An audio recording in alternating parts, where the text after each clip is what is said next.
Yeah, they said you should have joy, so they thought they had joy.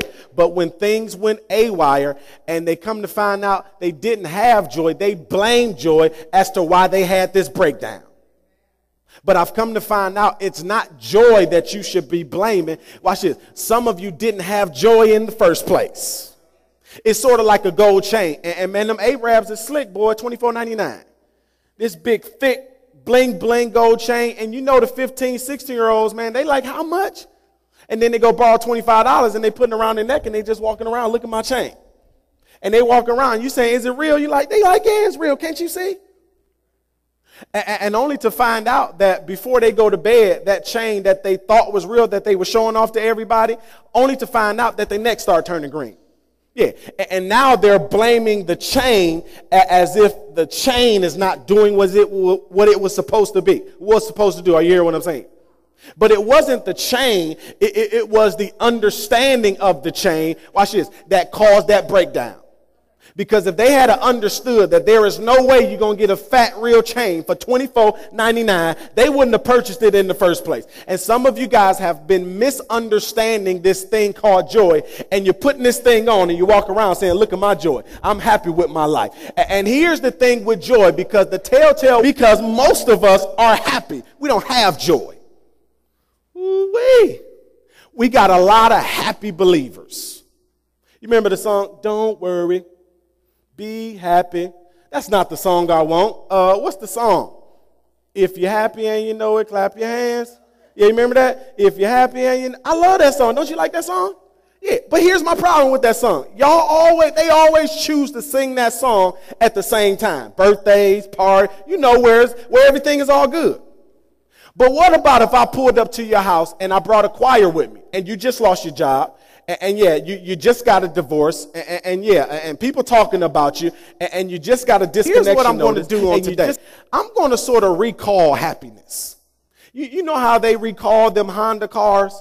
Because that thing has been breaking down, you know, and I'm going to recall some happiness, man, because I'm looking at some of your lives, man, and obviously the happiness that you thought was happiness and was going to keep you has not been keeping you. And so tonight I am recalling that thing, and I'm going to trade it in, and I'm going to give you some joy.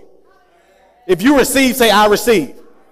You thought you was happy when you were smiling. See, some of y'all adding happiness to smiling and happiness to feeling good and happiness to that tingle feeling that you have. Watch this. But when it comes up against the test, does it work? I'm going to say it one more time. Your pastor does not care if you're happy.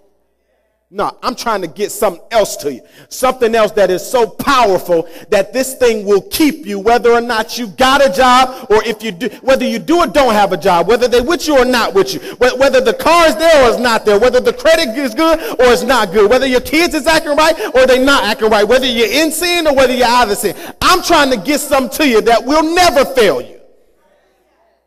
And you ought to be tired of being happy. Happiness, or being happy, it is seasonal. Say seasonal. It's not built for all year round. There are some expensive cars, sports cars, that's not built for 4 inches of snow. That's why at a certain time of the year they have to put it up, because it's not built for the snow. Then there's other cars, or let's say trucks, you know, that's built for no matter what weather that you're in. Happiness is not built for all year round. Happiness here's the big one. It needs something to happen. That's why it's called happy.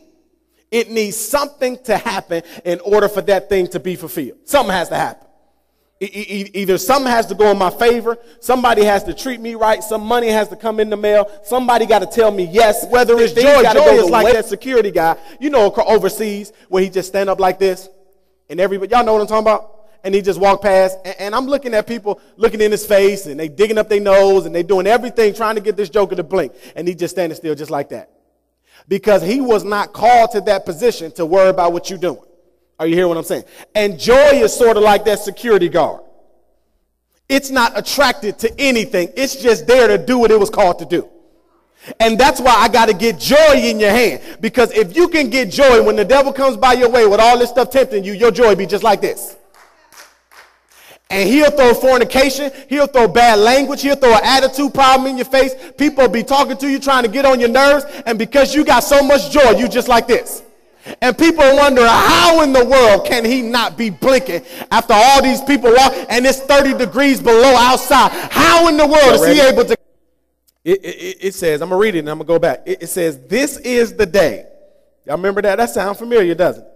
Which the Lord hath made. It says, we will rejoice and be glad in it. Now this is a lot different from a happiness kind of mindset. Because happiness will probably say something like this. This is the day that the Lord has made. And if this man call me back and tell me I got this job, I will rejoice and be glad. This is the day that the Lord has made. And if they approve me for this loan, I will rejoice. This is the day that the Lord has made. And if this person asks me to marry them, I will rejoice. That's the mindset of happiness. And when you try to be happy, that's the stuff you're going to be looking for. And if that sounds like your language, then you know you're happy. But here's the mindset of somebody with joy. Watch this. He says, this is the day. A person with joy, let's stop right there. A person with joy takes it one day at a time. A person with joy is not really concerned about what's going to go on next week. A person with joy just goes to God and says, you know what, God, I'm not sure how this thing is going to turn out. But if you give me what I need today, I will rejoice and be glad in it. That's why it says this is the day. Not tomorrow is the day. It says this is the day. What he's saying is that I don't even know if I'm going to make it to tomorrow. So you know what? Let me just rejoice in this day. Let me not take for granted this day. Let me not look towards next week. Let me look to this day. And here's the thing with happiness. Happiness will cause you looking at next year. And all this stuff, I didn't even know I was going to have joy. I just went after God. And all these extra things came with it. You know how you buy something, man, and it's like you bought it for one thing, and then you got all these different compartments. Mother-in-law got this Kirby vacuum, man, and I'm looking at the vacuum, and you know, it looked like a regular vacuum. And then she went downstairs and got this huge box with about 10 or 12 compartments and little things, and she's shampooing carpet. I'm like, what is this? You know what she said? It was worth the money. Are you hearing what I'm saying?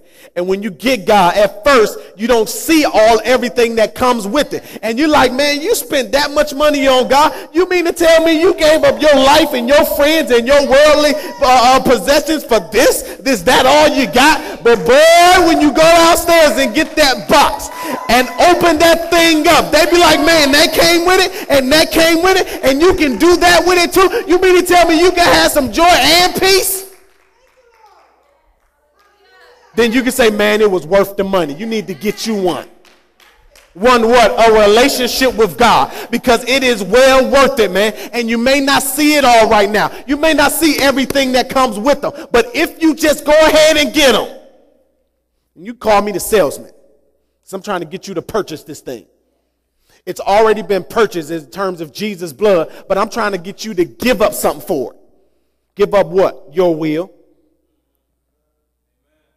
And pick his up. And I'm telling you, it is so much that goes with this. If you just get God. And to get God, man, you got to give you up. I'm sorry. Say, let it go. Tell him again. Say, let it go. Okay, make it personal. Touch yourself. Say, let it go. Got to let go of your will and what you want and what you think and how you think it should go and where God should have put this scripture and how he should have put that scripture. You got to let go of your interpretation. And you just got to get God. Are y'all hearing what I'm saying?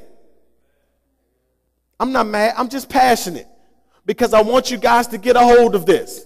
And you know why I didn't purchase the curb? Because I felt like it cost too much. I felt like it wasn't worth it. And so I took my tail down to Walmart and I done bought 5 vacuums since she had bought her. And here's what people don't realize, man. When you don't choose God and you try to go after the things of the world, you look back and say, man, if I would have just got God in the first place, I wouldn't have wasted my time on all this other stuff. And I've been wasting my time in life, man. And I had got to the point where I said, you know what? I'm just going to go ahead and get it. Stop buying them cheap vacuums.